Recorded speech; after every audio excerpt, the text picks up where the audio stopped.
আসসালামু আলাইকুম, সবাই কেমন আছেন? আলহামদুলিল্লাহ, আমি তো ভালো আছি।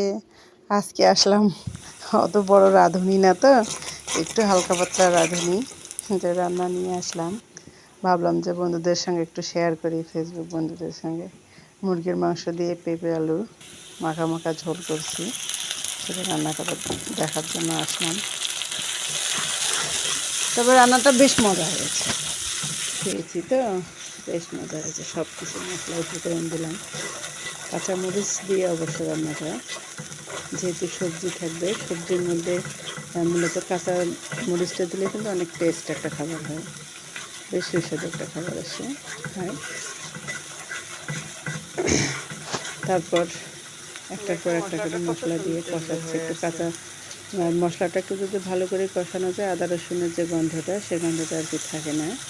গন্ধটার পরে ইয়ে হয়ে যায়, কষানোর পরে বেশ কালার আসছে, তেলটা কত সুন্দর ছেড়ে দিচ্ছে, দেখুন বেশ সুন্দর তেলটা আসছে, ছেড়ে দিচ্ছে কষানোর পর,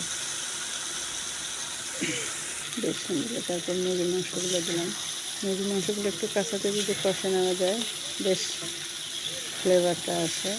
মাংস যত কষাবো তত আসলে টেস্ট হয়, যত সুন্দর কষানো যায়। দেখে আটার মধ্যে যদি বেশি মিলি হয়, তাহলে তো কথাই থাকে না, সেই সুন্দর আসে আর কি। পেঁপে আর আলুটা আমি এক কাজ করি, সিদ্ধ করে নিই আলাদা প্রেশার কুকারে। যদি আপনি দেশি মুরগির মাংসটা একটু করবেন, রান্না করবেন, তাহলে দেখবেন সবজিটা খুব টেস্ট হয়, বেশ সুন্দর খাবার হয়, আর বেশ ভালো লাগবে আর কি। যদি আপনি আলাদা করে সিদ্ধ করে নিয়ে রান্না করেন, বেশ ভালো লাগে।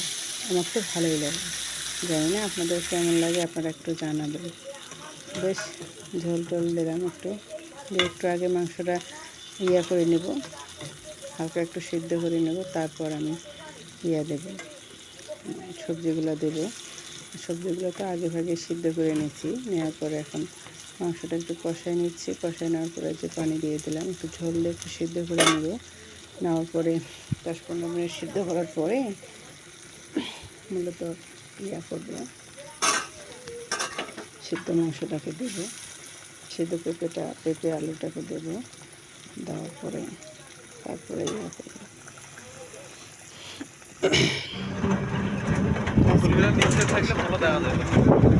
কাশফুলের নরম ছোঁয়া,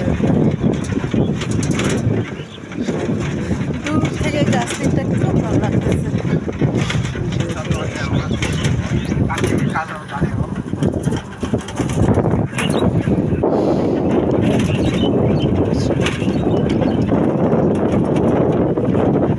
সুন্দর সুবর্ণ লাবণ্য তরঙ্গ, এই দেশ তোমার জন্য।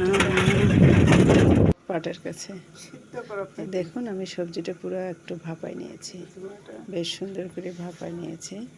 ভাপানো সবজিটা যদি আপনি দেন, ভাপানো ধোঁয়াটা উঠতেছে, সেটা এখন আমি একটু মুরগির মাংস দিয়ে দেবো। মুরগির মাংসটা বেশ হয়ে গেছে, হালকা পাতলা একটু সিদ্ধ হয়ে গেছে, একটু কষাই নিচ্ছি। তারপর আমি সবজিটা দিয়ে একটু কষাবো, বেশ কষাই নিয়ে। দেশি মুরগি আসলে একটু থাকে কষানোর একটা ঝোল ঝোল করলে সবজি দিয়ে বেশ ভালো লাগে।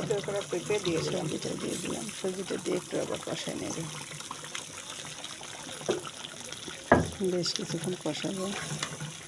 কষানোর পর পানি দেবো, দিয়ে করবো। সবজিটার ভিতরে একটু মশলা টশলাগুলো ঢুকে নেয়, আমি লবণ দিয়ে অবশ্য সিদ্ধ করে নিয়েছি, তারপরে রান্না করতেছি। এই রান্নাটা অবশ্য আমার মার কাছ থেকে শেখা, মা খালা করতো, খুব টেস্ট হতো অবশ্য খাবারগুলো। ওনাদের মতো গুরুজনদের মতন তো রান্না করতে পারি না, চেষ্টা করেছি তার মতন করে করতে।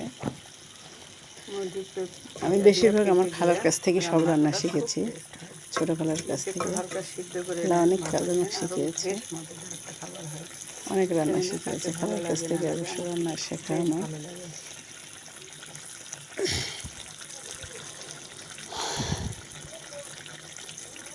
আচ্ছা অবস্থা, এখন একটু পানি দিয়ে ঢেকে নিলাম, রান্নাটা হয়ে গেছে আমার। আমি বাটিতে ঢেলে নেব, ঢেলে নিয়ে বেস্ট মাটিতে ঢেলে নিয়েছি। সারাদিনের কাজ নিয়ে আজকে অফিসে মিটিং ছিল, মিটিং শেষ করলাম, শেষ করে আবার ছবি উঠালাম। তো আজকের ভিডিওটা এই পর্যন্ত। সবাই ভালো থাকবেন। আল্লাহ হাফেজ।